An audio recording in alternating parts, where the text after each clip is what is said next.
Assalamu alaikum dear students. So today's topic is combustion and flame part 8 class 8th. In the previous session we were reading about the history of the matchstick and how matchstick burns. Today we will take up another interesting subtopic of this topic, that's types of combustion. Types of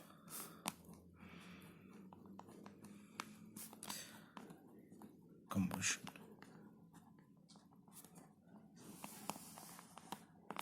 combustion मैंने आपको पहले ही बोला है. What is combustion? Combustion क्या होता है? Combustion is simply a process, a chemical process. It's a chemical change, a chemical process in which a substance reacts with oxygen to release heat and light. जब कोई substance in presence of oxygen, जब उस substance की chemical process होती है in presence of oxygen, वो क्या करता है? Release, और that gives heat and light, उसको हम बोलते हैं कंबशन. अब ये टाइप्स ऑफ कंबशन के बहुत सारी टाइप्स हैं. आपने देखा ही होगा घर में सबों के आजकल गैस स्टोव होते हैं. पहले लोग लकड़ियों पे लकड़ियों पे खाना पकाते थे, लकड़ियों का इस्तेमाल करते थे खाना पकाने के लिए. अब मोस्टली हर एक घर में गैस स्टोव होगा, गैस पे हम खाना बनाते हैं. आपने देखा होगा जैसे ही हम कोई चीज़ उसके नज़दीक, जैसे कैंडल हो, जो जली हुई कैंडल उसके नज़दीक ले जाते हैं या लाइटर, तो जब हम ऑन करते हैं स्विच, उसका जो नॉब होता है, जब वो ऑन करते हैं तो क्या होता है, वो आप क्या वहाँ पे ऑब्जर्व करते हो? वहाँ पे आप ऑब्जर्व करते हो जो गैस है वो क्या हो जाता है? That Burns rapidly. जैसे आप नज़दीक लिया वो रैपिडली जल जाता है. इन सेकंड्स वो आग पकड़ लेता है और रैपिड जल जा. आप देखा होगा अगर आप ये जलाओगे कैंडल, वो जब जलाओगे, जब वो जलेगा वो आहिस्ता आहिस्ता जलना स्टार्ट हो जाता है. आहिस्ता आहिस्ता. पहले वो आग जल्दी नहीं पकड़ता, जब पकड़ेगा, जब वो आग पकड़ेगा तो आहिस्ता आहिस्ता जलना, उसका फ्लेम आहिस्ता आहिस्ता बड़ा होने लगता है. ठीक है ना? मगर जो ये है, ये क्या करता है? It rapidly catch fire. उस कंबशन, जो पहला हम ये कंबशन टाइप पढ़ रहे हैं, दैट्स, उसको बोलते हैं that's rapid combustion. Rapid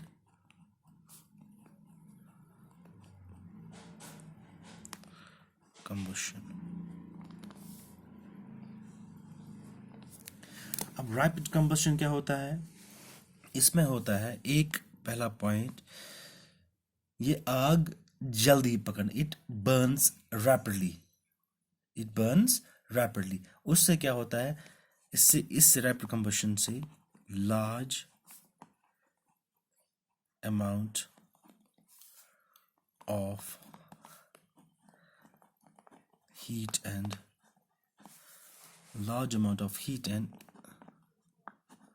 light are produced. ठीक, बहुत सारी हीट एंड लाइट इससे प्रोड्यूस हो जाती है. किससे? रैपिड कंबशन से. और ये क्या होता है? इट बर्न्स द गैस, और इट बर्न्स रैपिडली. और दूसरी चीज इसमें होती है कि एक्सटर्नल इग्निशन सोर्स की जरूरत होती है. ये खुद ब खुद नहीं जलेगा. खुद जब तक आप इसके नज़दीक लाइटर या मैच स्टिक या कैंडल नहीं ले जाओगे, जो जली हुई हो कैंडल, वो नहीं ले जाओगे नज़दीक, तब तक ये नहीं जलेगा. तब तक मतलब एक्सटर्नली हम इसको कोई ऐसा सोर्स लाना है जिससे ये इग्नाइट हो. मतलब एक्सटर्नल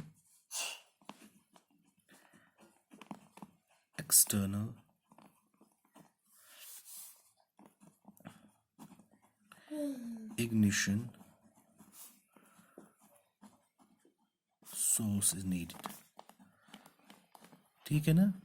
जैसे फॉर एग्जांपल मैं कहूँगा गैस के बगैर हमारे पास कैरोसिन है या पेट्रोल है या डीजल है, वो तब तक नहीं जलेंगे जब तक आप उसको कोई इग्निशन सोर्स यहाँ से नहीं ले जाओ।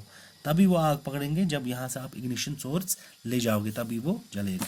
अब यहाँ पे आपने देखा large amount of heat and light are produce, heat and light in large amount में यहाँ पे प्रोड्यूस होती है।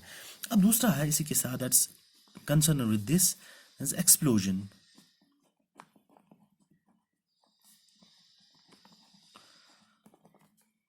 एक्सप्लोजन आपने सुना होगा, वो एक्सप्लोजन, धमाका होना, धमाका होना। अब यहाँ पे क्या होता है और इसमें क्या फ़र्क है रैपिड में और एक्सप्लोजन में? यहाँ पे ये फ़र्क है कंबशन जो होती है, जो कंबशन होती है, यहाँ पे कंबशन होगी large amount of heat and light produce. यहाँ पे जब कंबशन होती है, combustion is accompanied by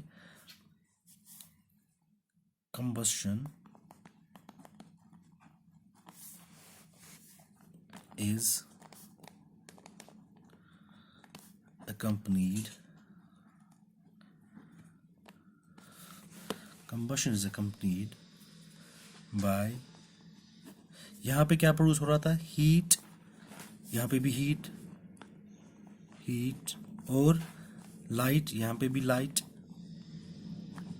heat light, as well as यहाँ पे एक चीज एक्स्ट्रा होती है, यहाँ पे एक चीज एक्स्ट्रा होती है, sound is also produced. Explosion में साउंड, यहाँ पे साउंड प्रोड्यूस नहीं होता, यहाँ पे साउंड प्रोड्यूस नहीं होता। जैसे आपने देखा होगा क्रैकर्स में होता है, क्रैकर्स में या बॉम्ब्स में, बॉम्ब जो फटते हैं उनमें heat, light as well as sound भी प्रोड्यूस होता है, लार्ज अमाउंट ऑफ साउंड भी प्रोड्यूस होता है। इसको हम बोलते हैं सच रिएक्शन और such type of combustion is known as explosion. अब तीसरा जो है that's spontaneous, that is spontaneous,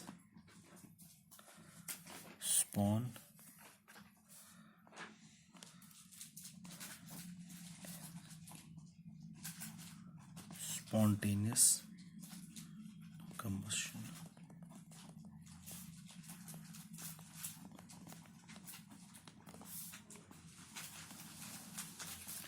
कभी कभी क्या होता है आपने देखा होगा, ये जो है combustion, large amount of heat and light are produced, external ignition is needed। यहाँ पे भी आपको external ignition जरूरत पड़ती है, external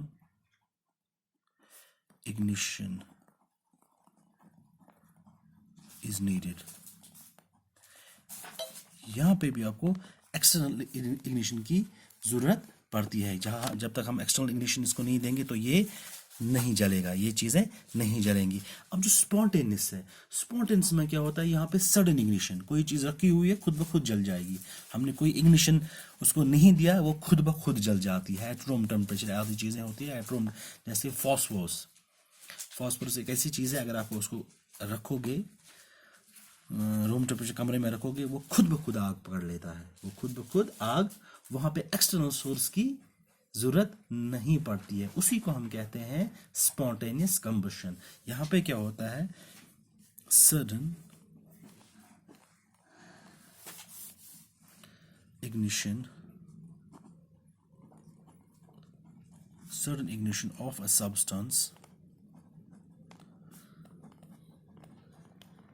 sudden ignition of a substance on its own, on its own, no external source needed, no external source is needed। यहाँ पे external source की कोई नीड नहीं पड़ती, ये खुद ब खुद जल जाता है। जैसे एग्जाम्पल हम फास्फोरस लेंगे, फास्फोरस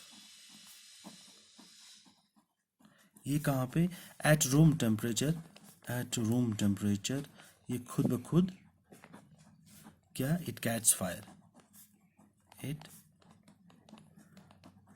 कैच फायर। खुद ब खुद ये आग पकड़ लेता है, इसको एक्सटर्नल सोर्स की ज़रूरत नहीं पड़ती है। कभी कभी आपने देखा होगा फॉरेस्ट फायर्स होती है यूएसए में, ऑस्ट्रेलिया में, आपने देखा होगा कि खुद ब खुद जंगलों में आग लग जाती है वहाँ पे स्पॉन्टेनियस, क्योंकि वो जो लीव्स होते हैं ड्राई हुए होते हैं, वहाँ से टेम्परेचर बढ़ जाता है, तो वो they reach out to their ignition temperature, वो खुद ब खुद आग लग जाती है। कभी कभी आपने